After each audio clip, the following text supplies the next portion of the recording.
বই পড়ার গতি বাড়ানোর জন্য কিছু কার্যকর কৌশল অনুসরণ করতে পারেন। কি কি কার্যকর কৌশল অনুসরণ করতে পারেন সে বিষয়ে একটি ভিডিও তৈরি করা হচ্ছে। এখানে মোট 10টি বিষয় উল্লেখ করার চেষ্টা করা হবে।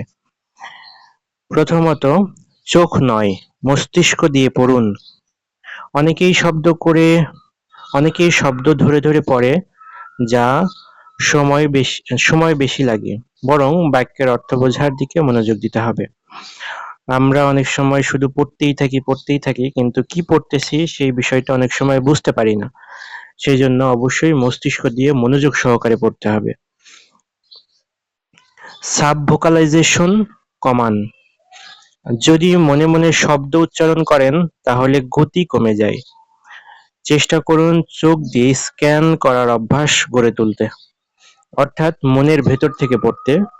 আমরা অনেক সময় যখন বড় হয়ে যাই তখন এইভাবে পড়াশোনা করি, কিন্তু আমরা যখন ছোটবেলায় থাকি তখন শব্দ করে পড়ার চেষ্টা করি।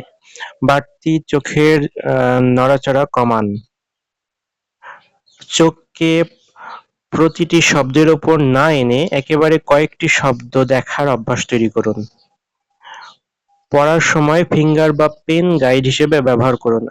আমাদের অনেকেরই অভ্যাস আছে যে পড়ার সময় পড়াটা কলম বা কোনো কিছু দিয়ে দাগিয়ে পড়ি বা হাইলাইটার দিয়ে হাইলাইট করে পড়ি। এই অভ্যাসটা অনেক ভালো একটি অভ্যাস।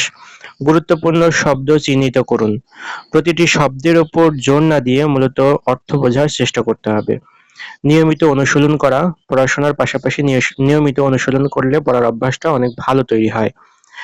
সময়ের হিসেব রাখুন, অর্থাৎ আমরা কতটুকু পড়াশোনা করতেছি সেই বিষয়টি অবশ্যই হিসেব রাখতে হবে। একটি বই হাতে নেওয়ার সাথে সাথে কতটুকু ওই বইটি পড়বো বা কতটুকু পড়লাম সেই বিষয়টি অবশ্যই আমাদের হিসেব রাখতে হবে। সহজ বই দিয়ে শুরু করুন, অর্থাৎ সহজ বই হইতে পারে বা কোনো কিছু টপিক পড়ার সময় আমরা সহজ একটি টপিক আগে নির্বাচন করে নিতে পারি।